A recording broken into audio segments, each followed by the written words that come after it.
जय हिंद। हमारी तीसरी क्लास शुरू होगी सीटेट के लिए। देखिए क्या बात है, CTET class third previous year question 21-22 यही पढ़ाए जाएंगे और आगे बढ़ेंगे। आज और क्वेश्चंस आपके लिए लेकर आ गए हैं। एकदम बेहतरीन क्लास चलेगी, कम समय में ज़्यादा क्वेश्चन कराया जाएगा और सभी अच्छे से अच्छे क्वेश्चन कराए जाएंगे। जो अंकों के क्वेश्चन आते हैं वो भी कराए जाएंगे और साथ में हमने बता रखा है पेडागोजी गणित के भी क्वेश्चन कराए जाएंगे, जिसको गणित कौशल भी कहते हैं। तो बिना देरी किए शुरू करते हैं। दिया गया हमारा पहला प्रश्न। प्रश्न में कह रहा है कि 1729 को रामानुजम संख्या कहा जाता है क्योंकि यह एक सबसे छोटी संख्या है जिसे दो अलग तरीकों से दो संख्याओं के घनों के योग द्वारा दर्शाया जा सकता है। निम्नलिखित में से संख्याओं के कौन से युग्मों के घनों के यह संख्या प्राप्त होगी। तो सबसे आसान और सबसे अच्छी बात है, क्या क्या है ये देखते हैं। चलिए तो शुरू करते हैं।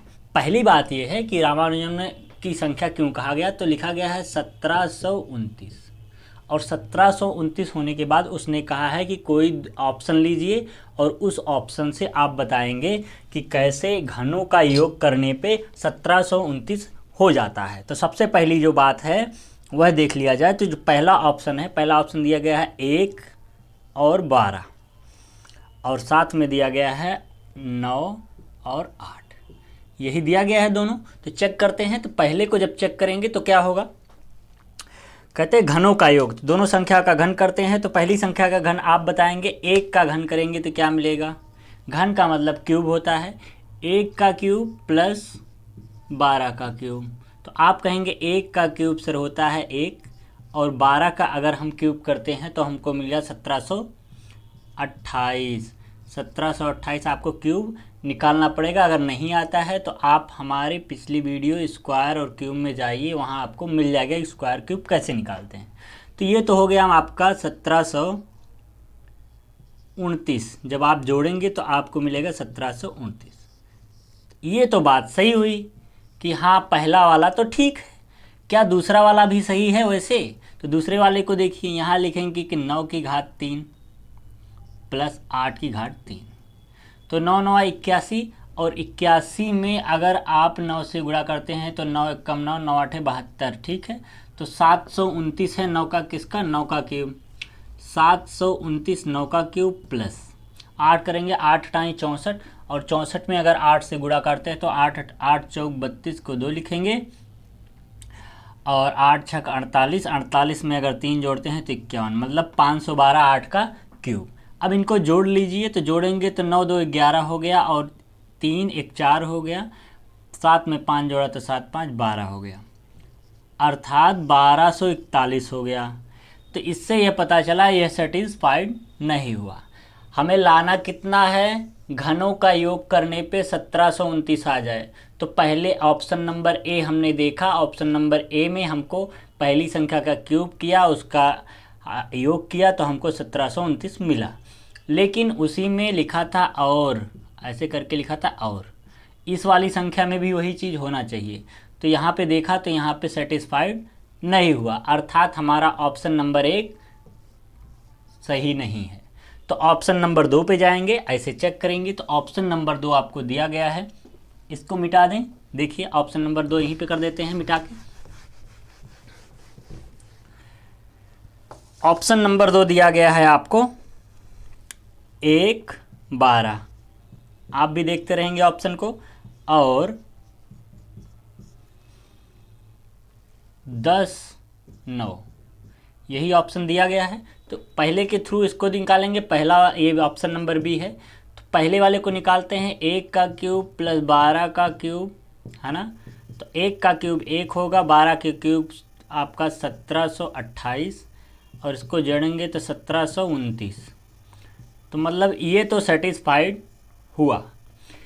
क्या यह वाली भी संख्या सेटिस्फाइड होगी?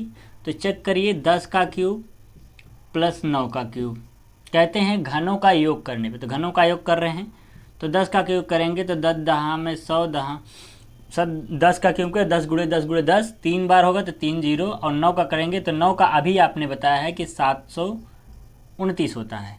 तो आप बताइए कि 1000 में अगर 729 जोड़ेंगे तो 1729 होगा कि नहीं। तो आप कहेंगे सर होगा, अर्थात यह भी सेटिस्फाइड और यह भी सेटिस्फाइड, दोनों सेटिस्फाइड। इससे यह पता चल गया कि हमारा ऑप्शन नंबर बी क्या है, सेटिस्फाइड करता है। ऑप्शन नंबर बी सेटिस्फाइड करता है, इसलिए आपका option number B is right. बाकी छोड़ देंगे, आगे बढ़ जाएंगे। प्रश्न संख्या नंबर 2। प्रश्न संख्या नंबर 2 कहता है 3 मित्र क्रमशः 20 मिनट, 30 मिनट, 45 मिनट के अंतराल पर अपने मोबाइल फोन पर संदेश प्राप्त करते हैं। उन्हें संदेश एक निर्धारित समय पर एक साथ प्राप्त होना शुरू हुआ। वे कितने समय बाद पुनः एक साथ प्राप्त करेंगे। अर्थात आपको समय बता देना है। ऑप्शन दे रखा है 1.5 घंटे, 2 घंटे, 2.5 घंटे, 3 घंटे। तो कैसे लगाएंगे। सबसे आसान तरीका और सबसे बेस्ट तरीका इसका होता है कि जब इस तरह से आपको सवाल पूछे तो सबसे पहले आपको उसका क्या कर देना है, एलसीएम निकाल देना है। तो दे रखा है आपको 30 और क्या 40 है, 20, 30, 40, 20, 30, 45, 20, 30 और 45, यही 3 संख्या दे रखी है। तीनों संख्या का हम क्या करेंगे, एलसीएम अर्थात लासा निकालेंगे। तो यहाँ हम अगर 5 से काटते हैं तो 5 चौक को 20 और 5 छक 30, 5 9 45, और यहाँ पे अगर हम 3 से काटें तो 3 से काटने पे मिलेगा, यहाँ 4 का 4 रह जाएगा, 3 दूना 6 हो जाएगा, 3 त्रिका 9 हो जाएगा। फिर अगर हम 2 से काटते हैं तो हमको मिलेगा 2 दूना 4, 2 1 कम 2, 3 अपनी जगह। फिर 2 से अगर एक बार काटे तो यहाँ 2 1 कम 2, यहाँ 1, यहाँ 3। फिर एक बार और 3 से काट देते हैं तो 1 1 1, है ना, पूरा कट गया। अर्थात आपको मिला क्या, तो आप कहेंगे यहाँ हम लासा बराबर अर्थात एलसीएम बराबर आपको मिलेगा 5 गुणा में 3 गुणा में 2 गुणा में 2 गुणा में 3, है ना।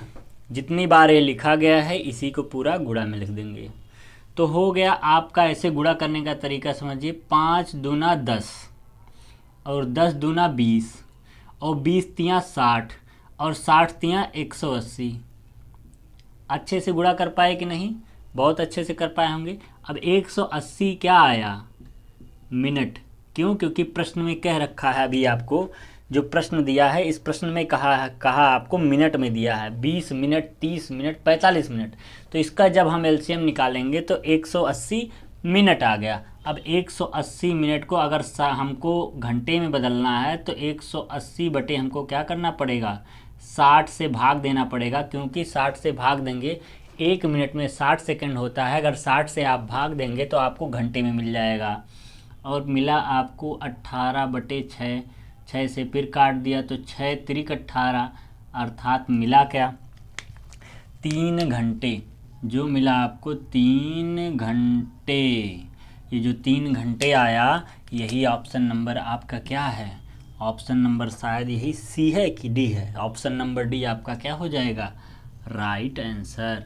ऑप्शन नंबर डी आपका राइट आंसर हो जाएगा। अब नेक्स्ट क्वेश्चन की तरफ बढ़ते हैं। अगला प्रश्न कहता है निम्नलिखित में से सबसे बड़ी और सबसे छोटी भिन्न क्रमशः है। तो आपको दे रखा है 3/4, 6/7, 1/2, 2/3, 4/5, 5/6। यही आपको दे रखा है और इसमें पूछा है कि सबसे बड़की और सबसे छोटी भिन्न कौन सी होगी। तो आप फटाक से बता देंगे कौन सी होगी। इसकी 2 तरीके हैं। पहला तरीका समझिए, पहला तरीका है आपका भाग विधि। पहले तो आप सबको भाग दे दे के पता कर लेंगे, और दूसरी विधि आपकी क्या है, अनुमान विधि, है ना। भाग विधि और अनुमान विधि। तो अनुमान विधि कहीं कहीं काम आती है, लेकिन भाग विधि सब जगह काम आती है। यही क्या है, इम्पॉर्टेंट, और ये क्या है, यूज़फुल है। सबसे अच्छी विधि मानी जाती है भाग विधि। अनुमान विधि मान लो गेस पे कर लिया जाएगा, ठीक। अब देखो दे क्या रखा है, जो दे रखा है उसका हम सीधा सीधा आपको करते चलते हैं। तो पहली संख्या आपको क्या दी गई है, पहली संख्या दी गई है आपको 3/4, 3/4। तो जब 3/4 को भाग देंगे, जिनको भाग देने नहीं आता वो भाग देंगे 4 करके, ऐसे 3 में ऐसे दशमलव लगाया, 0 बढ़ा, तो 3 चौको 12, 3 पचे 15, 4 से कटेंगे, 4 छक 24, 4 सत्ते 28, तो 7 बार गया तो 28 यहाँ बच गया, घटा देंगे बचा 2। अब 2 बचा तो यहाँ 0 बढ़ाएंगे, फिर हम ले जाएंगे तो 4 पंजे 20, क्योंकि 0 इसलिए बढ़ा दिया गया, पॉइंट एक बार लग चुका है, तो 20 पूरा कट गया। तो अब कट गया तो मिला क्या हमको, 0.75। अब कहना जीरो कहाँ से है, तो उस पॉइंट के पहले 0 लगा सकते हैं, कोई दिक्कत नहीं है। तो ऐसे भाग दे दे के आपको पता करना होगा। तो पहले सीधे सीधे ऐसे भाग दे लीजिए फटाफट फटाफट, ठीक। 3/4 का हो गया। अब आया 6/7। अब 0.7 से आप 60 में ऐसे ले जाइए कि 60 पूरा कट जाए, उससे कम जाए। तो 7 सत्ते 49, 7 अट्ठे 56, 8 बार गया, और 56 में अगर 4 जोड़ेंगे तो 60 होगा। इसका मतलब 7 चौक 28, 7 पच्चे 35, 7 पच्चे 35 चला गया, ठीक। 2 ही अंक तक ले जाते हैं, बाकी छोड़ देते हैं, है ना। आए फिर उसके बाद हम काटेंगे तो 1/2, 1/2 को काट लेते हैं। 1/2 आपको पता है 0.5 होता है ना। और उसके बाद फिर आएंगे, हमारी अगली संख्या है 2/3। 2/3, 2/3 को काटेंगे तो 0 दशमलव लगेगा, तो यहाँ 20 हो गया, यहाँ 3 हो गया, तो 3 से काटेंगे, 3 छक 18, 3 छक 18 ऐसे आता जाएगा, है ना। फिर अगली संख्या क्या है हमारी, 4/5। अब इसको काटेंगे तो 0 दशमलव, यहाँ 0 होगा तो 5 अट्ठे 40, है ना, ऐसे हो जाएगा। अब आपको दिख रहा है शायद, हाँ, एक और बचता है आपका, फिर क्या और एक बचा, एक बच रहा है 5/6। तो 5/6 को काट दीजिए तो 0 दशमलव, यहाँ 50 हो गया, 6 से काटेंगे, 6 अट्ठे 48, है ना, 6 अट्ठे 48, और 2 बचा तो 6 दूनी 12, 6 त्रिक 18, ये हो गया। अब इतना करने के बाद सबसे बड़ी और सबसे छोटी बतानी है, तो जिसके पीछे कुछ नहीं लगा 0 लगा दीजिए बस। अब आप बताइए इसमें सबसे बड़ी कौन है, तो आप कहेंगे सर सबसे बड़ा तो हमको दिख रहा है यही वाला, सबसे बड़ी संख्या और सबसे छोटी बतानी। तो आप कहेंगे सबसे बड़ा हमको जो दिख रहा है वो दिख रहा है 0.85 सबसे बड़ा है। और फिर हमने कहा सबसे छोटा कौन है, तो आप कहेंगे सबसे छोटा सर दिख रहा है 0.50। सबसे छोटा यही दिख रहा है, सबसे बड़ा यह दिख रहा है, तो सबसे बड़ा वाला लिख देते हैं बड़ा भिन्न।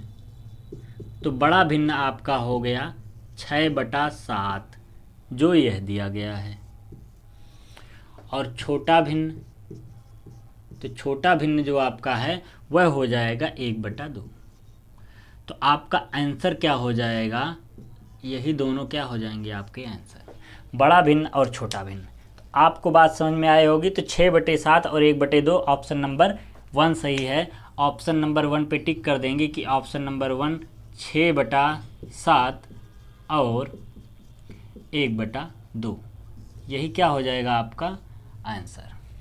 बढ़ेंगे नेक्स्ट क्वेश्चन की तरफ। क्लास कैसी लग रही है इसको बताते चलेंगे आप। क्लास अगर अच्छी लग रही है तो लाइक शेयर कमेंट जरूर कर दीजिए। चलिए अब अगला जो हमारा सवाल है, पैटर्न को देखते हुए तथा ... पर संख्या लिखिए। मतलब यहाँ पे एक रिक्त स्थान दिया गया है, उसी तरह और क्वेश्चंस लगाए गए हैं। जो रिक्त स्थान है उस पर क्या भरना है ये आपको बताना है। तो पहली जो बात दी गई है, तो 1 + 3 = 4 दिया गया है। मतलब एक में आप 3 जोड़ते हैं तो मिलता है आपको 4, है ना। अगर 3 में आप एक में 3 जोड़ेंगे तो 4 मिलेगा, तो जाहिर सी बात है, नॉर्मल बात है, एकदम बढ़िया बात है। और दूसरी बात क्या है, दूसरी बात पे ध्यान देने वाली बात यह है कि आप जब जोड़ रहे हैं, देखिए यहाँ लिखते चलते हैं, यहाँ लिख दिया 4, दोनों पेन का यूज करें प्रॉपर। यहाँ लिखा है 1 + 3 + 5। अब जब जोड़ रहे हैं तो 5 4 क्या हो गया 9।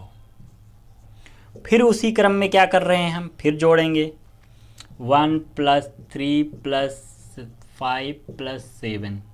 अब देखो 9 में 7 जोड़ा तो हो गया हमारा 16, है ना। फिर अगला वो तो दे रखा है, इसमें समझने वाली जो बात है वो आपको हम समझा रहे हैं। पहले लिख देते हैं 3 + 5 + 7 प्लस यहाँ हो जाएगा 9। अगले वाले टर्म में होगा 1 + 3 + 5 + 7 + 9 + 11, है ना, ऐसे ही होगा। अच्छा 9 के बाद 11 और भी दिया है, 11 + 13 + 15 + 17, इतने तक दिया गया है। अच्छा यही पूछा है लास्ट में कि इसी को बताना है कि यहाँ क्या आएगा। ठीक, अब देखिए आपको पहला काम क्या है, इसको जोड़ेंगे तो यहाँ तक तो 16 हो गया था, 16 में अगर 9 जोड़ते हैं तो 16 9 25। ठीक, ये प्रश्न में दे रखा है, तो आपको क्या करना है, सीधा सीधा जोड़ देना है। तो जोड़ने का तरीका समझिए क्या होता है। यहाँ तक 25 है ही, देखो यहाँ तक जोड़े हो तो 25 है कि नहीं, बाकी जो बचा है उसको जोड़ लीजिए। तो जोड़ने का तरीका है, सब में 10 है कि नहीं है, तो 10 10 20 10 30 10 40 हो गया 40। इसमें 1 ज़्यादा था, इसमें 3 ज़्यादा था, इसमें 5 ज़्यादा था, इसमें 7 ज़्यादा था, तो 7 5 12, 12 में 3 जोड़ा तो हमारा हो गया 15, 15 में 1 जोड़ा तो 16, और 16 होने के बाद इसमें 16 ऐड कर देंगे तो ये 6 हो गया, 5 हो गया, अर्थात 56 हो गया। मतलब इतनी संख्या अगर हम जोड़ें तो ये हमारा हो गया 56, और दोनों को अगर मिला के जोड़ा जाएगा 25 और 56 को, तो 6 5 11 हो गया, और 5 2 7 हो गया, 7 1 8 हो गया। तो 81 जो हमारा आया, 81 जो हमारा आया, यही आपका क्या हो गया, राइट आंसर हो गया। है कि नहीं प्यारे दोस्तों, है, बिल्कुल है, एकदम है, पूर्ण रूप से है ना, एकदम आसान था, तुरंत लगा सकते हैं। प्रश्न संख्या अगली आपको दे रखी है, हाँ, चार्ट के रूप में है। देखिए विभिन्न स्टेशनरी लेखन सामग्री वस्तुओं की दरें नीचे दी गई हैं। तो लेखन सामग्री और मूल्य, है ना, पूरा नहीं पढ़ते हैं, अच्छा पढ़ देते हैं। पेंसिलों का एक पैकेट आपको 22 रुपये में मिलेगा, कलम का एक पैकेट आपको 37.5 रुपये मिलेगा, एक रबड़ आपको 3.5 रुपये में मिलेगा। अगर इस पेस्टल कागज़ लेते हैं कि एक पैकेज लेंगे तो 48 रुपये है, एक लेखनी आपको 10 रुपये में मिलती है, एक शार्प पेन आपको 4.5 रुपये में मिलता है। तो कहता है हरप्रीत ने एक पैकेट पेंसिल, एक पैकेट क्या, एक पैकेट पेंसिल, ध्यान में रखिए, एक पैकेट क्या ले ली, पेंसिल, और आपको पता है एक पैकेट पेंसिल का दाम कितना है, 22 रुपया, है ना। एक पैकेट पेंसिल ली, 2 पैकेट कलम ले ली, चलो 2 पैकेट क्या कर लिया, कलम। अगर 2 पैकेट कलम ले लिया तो एक पैकेट कलम का दाम कितना है, एक पैकेट कलम का दाम है 37.50। तो 2 पैकेट कहा तो 2 से गुणा हो जाएगा, और 2 से अगर गुणा होगा तो मान कितना आएगा, 2 0 0 2 25 10 के 0 हासिल 1, और 2 7 14 1 15 2 3 6 1 7, मतलब 75 रुपया आपका क्या हो जाएगा, 75 रुपया आपका क्या हो जाएगा, 2 कलम का। अब अगली बात फिर उसने कहा कि 3 रबड़ ले लिया, चलो 3 रबड़ ले लिया, ठीक, 3 रबड़, अगर 3 रबड़ लेता है वो, तो एक रबड़ का दाम है 3.5 रुपया, 3.50, 3 रबड़ लिया है तो 3 से गुणा, तो 3 0 0 3 5 15 के 5, दशमलव लगा, 3 3 का 9 1 10 जो हासिल था, तो 10.5 रुपया किसका हो गया, 3 रबड़ का हो गया।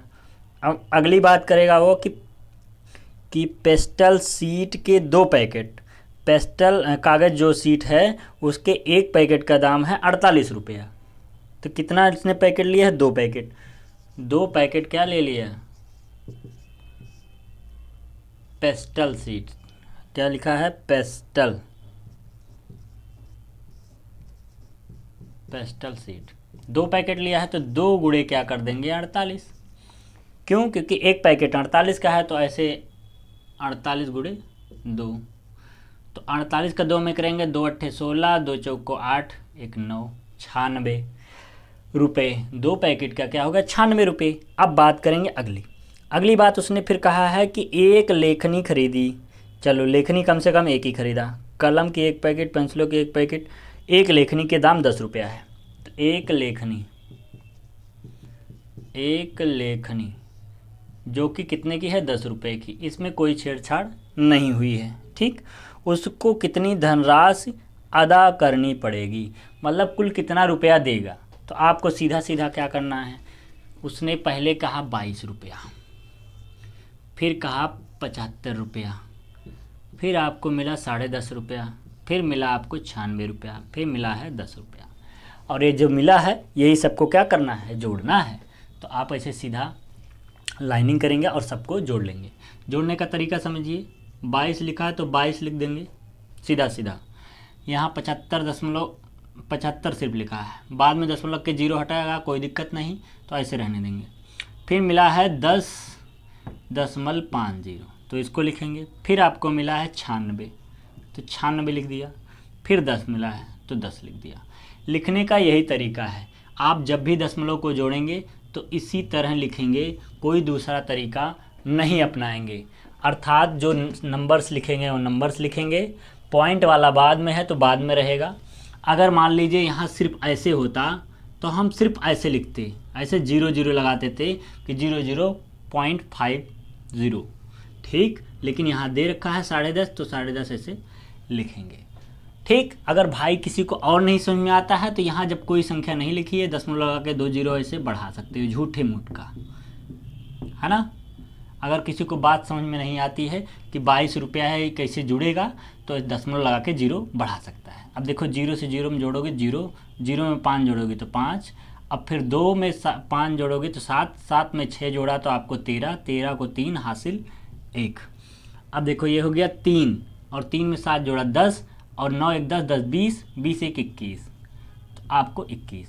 तो मिला क्या, 213.5। तो 213.5 आया आपका क्या 213.5 कि एक चीज़ सिर्फ छूट गया था, क्या, शार्पनर।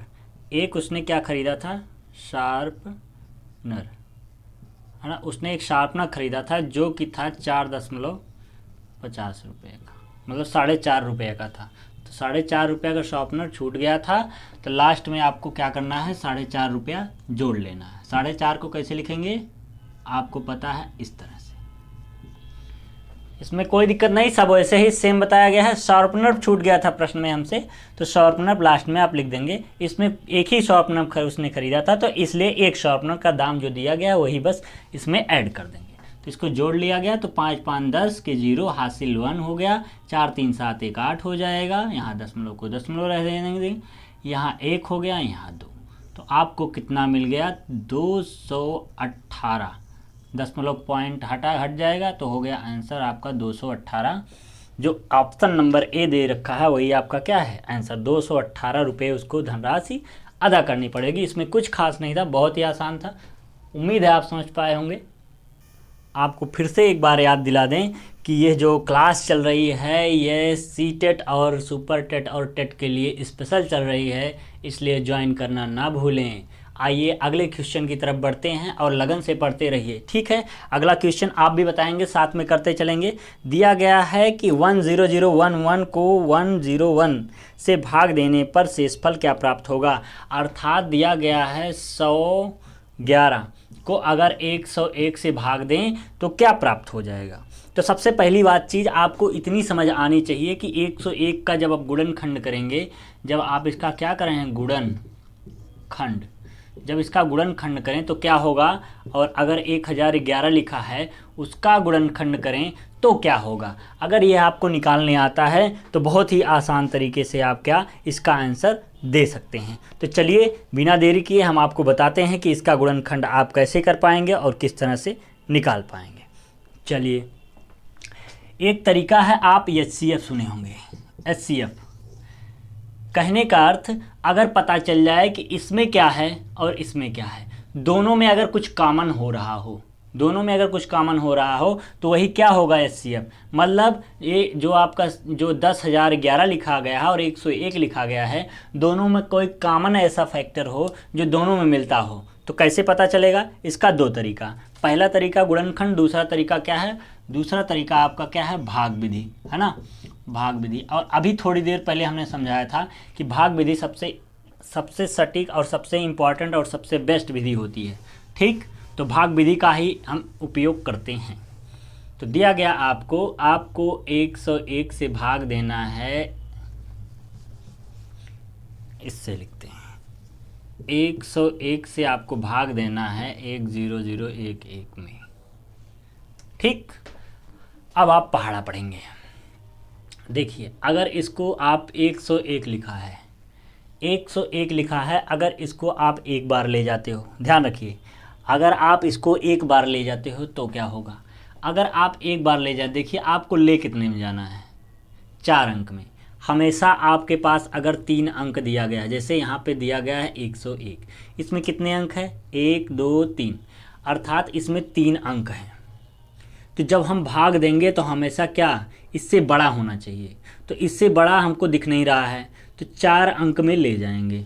ठीक, इससे बड़ा हमको दिख नहीं रहा, 4 अंक में ले जाएंगे। जैसे हम अभी इसको 3 अंक में ले जाके दिखाएं, जैसे एक बार ले गया तो यहाँ मिला 101, तो 101 जब मिल गया तो 100 में से 101 घटेगा नहीं, जब नहीं घटेगा तो इसको हम ज़्यादा ले जाना पड़ेगा। तो ज़्यादा जब ले जा रहे हैं तो चेक करो, हमको 4 अंक में ले जाना है, और 4 अंक में ले जाने के लिए किस संख्या से गुणा करें। तो ध्यान रखो ये 100 है, ये 1001 है, तो 100 में कितने से गुणा करें तो 1000 बन जाए। तो आप कहेंगे अगर 100 में हम 10 से गुणा करते हैं तो 1000 बनता है, लेकिन यहाँ दिया गया है 101, अगर इससे गुणा कर देंगे तो हमको मिल जाएगा कितना, 1001। तो हम क्या करते हैं, गुणा कर देते हैं, कितनी बार, 9 बार ले जाके, एक कम बार ले जाते हैं। तो 9 से एक कम बार ले जाके देखेंगे तो 9 का गुणा किया 1 में तो 9 1 कम 9, 9 जीरो किया तो 0, 9 1 कम 9। अब घटाइए आप, यहाँ देखिए इन्होंने इसको हासिल दिया तो यहाँ होगा 10, इसको दे दिया तो ये हो गया 10, यहाँ 9 बच गया, इनको दे दिया तो ये हो गया 11, तो 11 में से 9 गया तो यहाँ बचा 2, और यहाँ बच गया आपका 9, और यहाँ 9 था, 9 में से 9 गया तो 0, और लास्ट वाला 1 आपका बचा रह गया। ठीक, यही हुआ। और फिर आप ले गए एक बार और, है ना, एक बार और ले जाएंगे। एक बार जब और ले जाएंगे तो आपको क्या मिलेगा, तो आपको मिलेगा फिर से यही 909। क्यों, क्योंकि 9 बार हम क्यों ले गए, क्योंकि 909 आ रहा है और यहाँ 921 दिया गया है, तो लगभग उतना जाएगा। तो घटाएंगे तो 11 में से फिर 9 घटाएंगे तो 2 बचा, यहाँ बचा 1 में यहाँ रख देंगे, यहाँ हो गया 0। अब देखो संख्या बहुत छोटी हो गई, और हमको जो लास्ट वाला डिजिट मिलता है, जो लास्ट वाला डिजिट मिलेगा, यही क्या होता है, HCF होता है। 2 अंकों में मिल गया LCF। तो अर्थात हमारा ये कह सकते हैं 11 जो दिया गया है इसका एक गुणनखंड होगा 12, और जो 101 दिया गया है इसका भी एक गुणनखंड क्या होगा, 12। अर्थात जो HCF हमारा आया वो 12 आ गया, और आपका ऑप्शन में जो आंसर है वो भी क्या होगा, 12। समझ पाए। आपको भाग देना है, जो शेष बचेगा वही आपका क्या है, आंसर। भाग देना है, जो शेष बचेगा वही क्या होगा आपका आंसर। इससे पूर्णतः आप सहमत हैं कि नहीं। शेषफल क्या बचेगा, 12, यही आपको बताना था। चलिए और क्वेश्चन की तरफ बढ़ते हैं। देखिए ये सवाल बहुत अच्छा है। ये सवाल आपको कहा है वह न्यूनतम संख्या चुनिए जो एक पूर्ण वर्ग है और प्रत्येक संख्या 16, 20, 24 से भाग हो जाती है। मतलब ऑप्शन नंबर ए आपको दे रखा है, ऑप्शन नंबर दिया है आपको 1600। अब 1600 में क्या करना है आपको, 3 संख्याएं ऐसी हैं, तीनों से भाग देना है। पहली संख्या 16 है, 20 है, और आपको दिया है 24।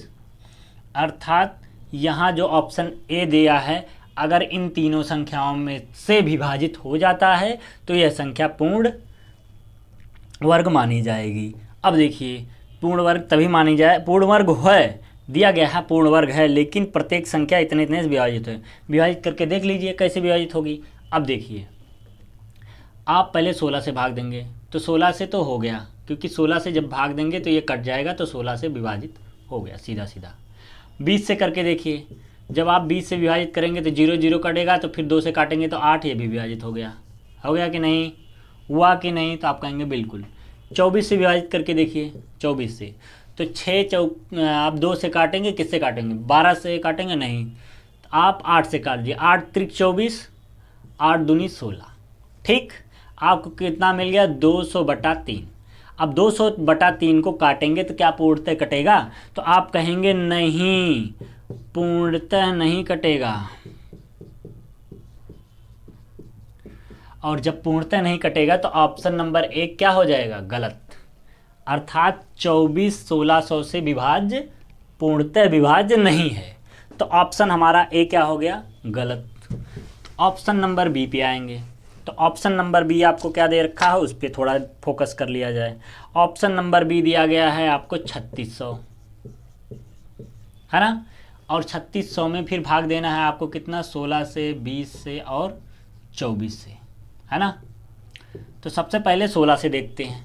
तो 16 से जब भाग देंगे तो 16 16 32 कट तो रहा, लेकिन देखते हैं 8 से काटें, 8 दूनी 16, 8 त्रिक 24, 8 चौक 32 और 32 के बाद बचा 4, 8 पंजे 40, 0 और फिर उसके बाद बचा है 450/2 और 2 से काटेंगे तो 2 दूना 2, 2 दुनिया 4, 2 दुनिया 4, 2 पच्चे 10 अर्थात 225 आपका, ये मतलब 16 से कटा।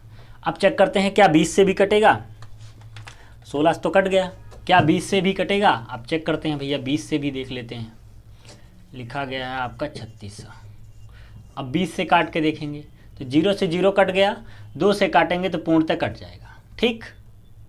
2 से काटेंगे 360 तो फिर कट जाएगा, ये भी हो गया। 24 से काटिए तो 8 त्रिक 24, 8 चौक 32, 8 पंजे 40, 0 मिला 450/3। 3 से काटेंगे तो 3 एकम 3 और यहाँ बचा 1 मतलब 15 हुआ, 3 पचे 15 मतलब 150, मतलब 24 से भी कट गया। अर्थात ऑप्शन नंबर बी आपका पूर्णतः राइट होगा। यह सेटिस्फाइड करता है कि हाँ जो पूर्णांक दिया गया है वह इन तीनों संख्याओं से क्या पूर्णतः विभाज्य होगी।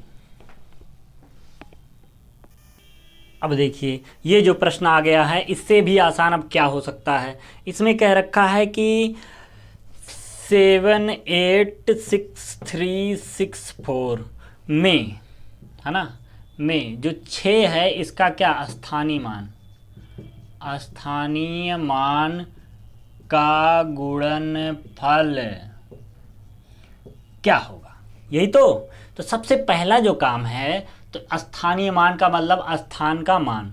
तो सबसे पहला जो काम है, स्थानीय मान आपने पढ़ा है कि नहीं पढ़ा है ये अलग बातें हैं, हम आपको सीधा सीधा लिख के बता देते हैं। पढ़ा है तब भी ठीक है, नहीं पढ़ा है तब भी ठीक है। आपको चीज़ें नहीं समझ में आएंगी तो आप कमेंट करके कह सकते हैं सर जी समझ में नहीं आया। इतनी चीज़ तो जानते होंगे, इसको कहते हैं इकाई, इसको कहते हैं दहाई, इसको कहते हैं सैकड़ा, इसको कहते हैं हज़ार, ऐसे आगे बढ़ता चला जाता है।